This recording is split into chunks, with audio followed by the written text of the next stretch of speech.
like everyone, my family's closet is filled with an interesting ensemble of skeletons.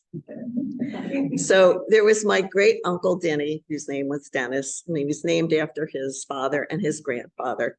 So Denny served in the army, and he's buried in a military cemetery in Philadelphia. And he was born in the 1880s, and I haven't been able to figure out where he did his service or what he did. But anyway, after he came home from the service, he never worked a day in his life again, unlike other members of my family who died of exhaustion from work. So my father told me that he and his 4 brothers would scrounge around on the ground for used cigarette butts, and they'd bring them home for Uncle Denny to smoke.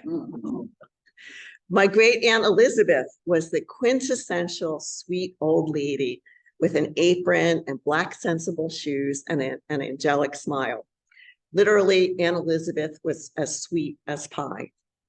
Born in Northern Ireland, she hated the British with every ounce of her being and complained about them. Like, I think she died in the 70s. Up until she died, she talked about how much she hated the British. And in spite of the fact that her 4 nephews fought in World War II, she supported the Germans because they bombed England during the Battle of Britain. That's how much she hated the English. Kind of brings up memories of what's going on in Israel and Palestine. So anyway, it turns out that I came by my profession as a nurse, quite honestly, because both my paternal grandmother, Nellie, and my maternal great aunt, Ella, were healers of a sort. My grandmother, who was born in 1884, would blow sulfur dust down our throats through a paper funnel with the understanding that the sulfur would somehow land on our tonsils and cure our sore throat. Quite obviously, she didn't know anything about aspiration. And my great Aunt Ella, get this, she rubbed a wart that I had. I had this persistent wart, and she peeled a potato. She rubbed it on my wart, and she buried it in a secret place in her basement. And guess what? My wart went away.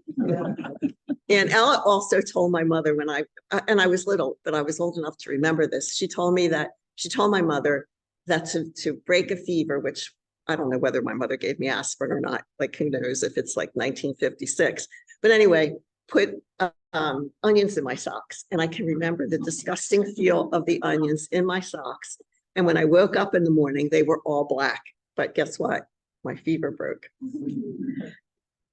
So I'm unsure about the efficacy of sulfur, but my grandmother was in the right direction. You know, when you think about antibiotics, sulfur was in the antibiotics.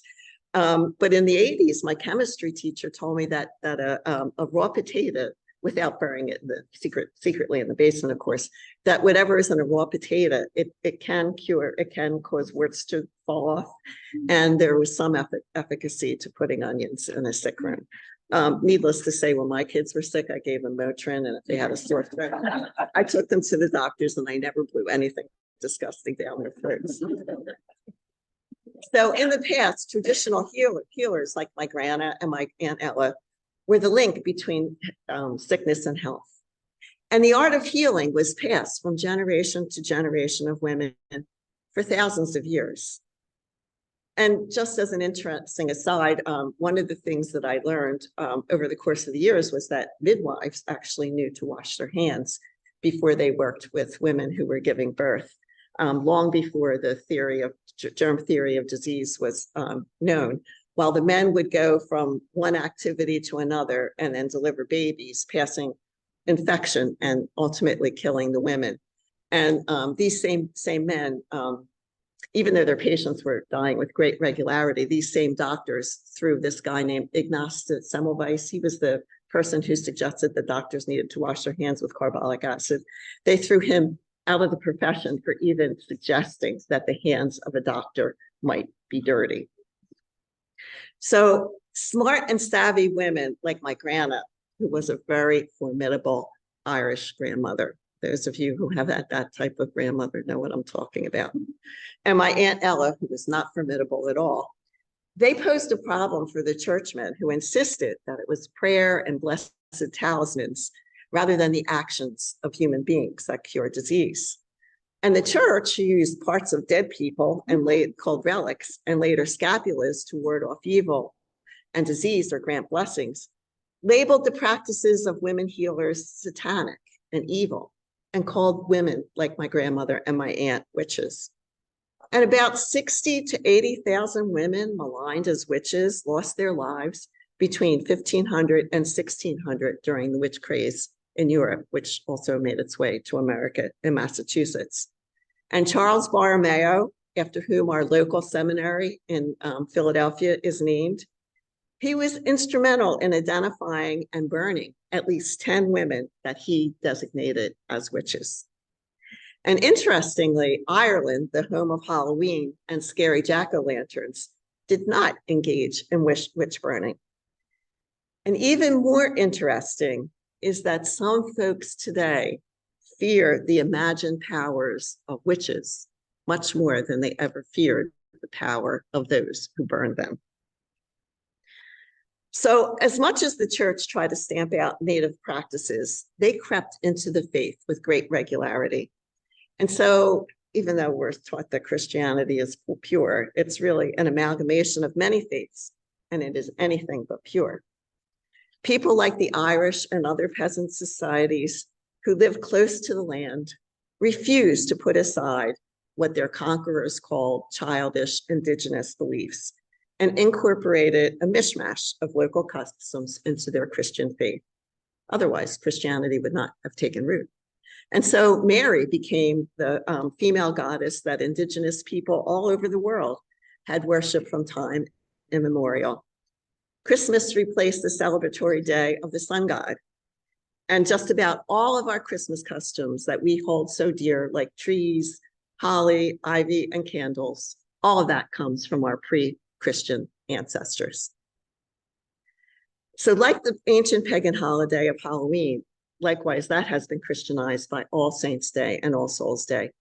Two holidays, when you think about it, as much as we love them, but we would describe them as ancestor worship. And it is interesting that the institution that maligned the ancestor worship of indigenous peoples substituted their own slate of approved ancestors called saints, who were canonized for doing things, I know this from firsthand experience doing research, who were canonized for doing things a lot of us would regard as sinful or downright bad, like leading witch hunts, preaching crusades, and exterminating those who dared to hold different beliefs. Like the statues of Confederate traitors, these saints need to lose their pride of place in the annals of the blessed.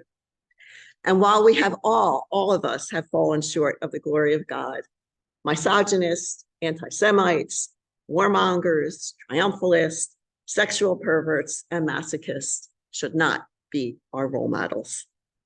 And for those who often insist that God uses both the good and bad to accomplish the divine will, personally, people might have other opinions. I don't believe that God uses saints with egregious shadow sides to move an ecclesiastically defined salvation history forward. There have always been other pathways to holiness without violence.